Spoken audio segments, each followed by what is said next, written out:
మంత్రివర్యులు శ్రీమతి ధనసరి అనసూయక్క గారిని మాట్లాడాల్సిందిగా విజ్ఞప్తి చేస్తా ఉన్నాం. Thank you madam. ఈరోజు ఓరుగల్లు గడ్డ మీద రుద్రమాదేవి పరిపాలించిన కాకతీయ సామ్రాజ్యంలో మరి మా మహిళలందరూ కూడా ఆత్మ గౌరవంతో ఆనాటి నుంచి ఈనాటి వరకు ఆచారంగా సాంప్రదాయంగా బతుకు తల్లి అని బతుకునిచ్చే బతుకమ్మను అత్యంత వైభవంగా నిర్వహించుకుంటున్నటువంటి ఎంగిలి పూల బతుకమ్మ నిర్వహించుకుంటున్నటువంటి మా అక్క చెల్లెలందరికీ పేరు పేరున బతుకమ్మ శుభాకాంక్షలను తెలియజేస్తూ స్థానిక ఎమ్మెల్యే రాజేందర్ రెడ్డి గారికి, గౌరవనీయులు ముఖ్య అతిథులు బట్టి విక్రమార్కన్న గారికి, అదేవిధంగా శ్రీనివాస్ రెడ్డి అన్న గారికి, సాంస్కృతిక శాఖ వారి ఆధ్వర్యంలో నిర్వహిస్తున్నటువంటి జూపల్లి కృష్ణారావు గారికి, సోదరిమణి సురేఖక్క గారికి, ఎంపీ గారికి, కావ్య గారికి, మేయర్ సుధారాణి గారికి, వేదిక మీద ఉన్నటువంటి ఎమ్మెల్యేలు, కార్పొరేషన్ చైర్మన్లు, పత్రికా మీడియా సోదరులందరికీ హృదయపూర్వక నమస్కారాలు. సంవత్సరానికి ఒకసారి వచ్చేటువంటి ఈ బతుకమ్మ ఒక చరిత్ర ఉంది. కాకతీయుల కాలం నుండి ఈ బతుకమ్మ ఉంది అని చెప్పడానికి మనం బతుకమ్మ ఆడేది మొదటి రోజు దేవుడి దగ్గర అయితే తర్వాత మరి చెరువులోకి వెళ్ళి బతుకమ్మలు నేస్తూ ఉంటాం.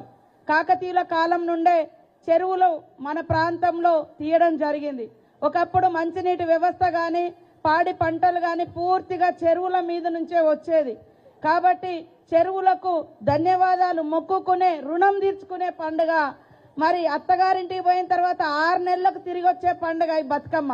ఇప్పుడంటే అందరూ బస్ రవాణా వ్యవస్థ ఉంది, ఫోన్లు ఉన్నాయి, మాట్లాడుకుంటున్నారు.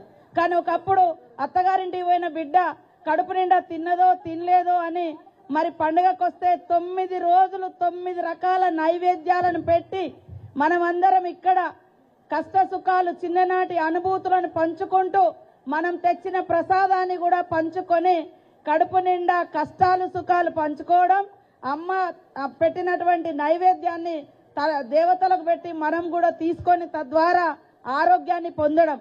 కాబట్టి ఆనవాయితీగా మన పూర్వీకులు ఇచ్చిన ప్రతి పండుగలో ఒక సైంటిఫికల్ రీజన్ ఉంది.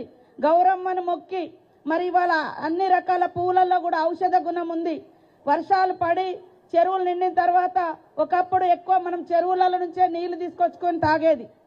ఆ చెరువు నీళ్ళల్లో మంచి ఉంది, పచ్చి ఉంది, ఏది ఉందో తెలియదు. కాబట్టి ఒక రకంగా ఇవన్నీ వేయడంతో చెరువులు కూడా శుద్ధి చేయబడతాయి.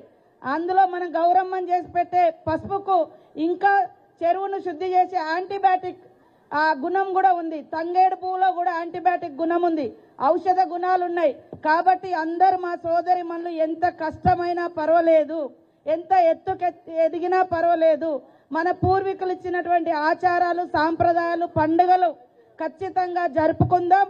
తద్వారా ఆనందాన్ని, ఆరోగ్యాన్ని, మరి ఐక్యతను, కష్ట సుఖాలను కలబోసుకునే వేదిక బతుకమ్మ ఆడే చెరువు గట్లు. కాబట్టి చెరువులను కాపాడుకుందాం, స్వచ్ఛమైనటువంటి పువ్వులను కాపాడుకుందాం, స్వచ్ఛతను కాపాడుకుందాం అని తెలియజేస్తూ మీ అందరికీ శుభాకాంక్షలు, ధన్యవాదాలు తెలియజేస్తా ఉన్నాను. జై మహిళా శక్తి.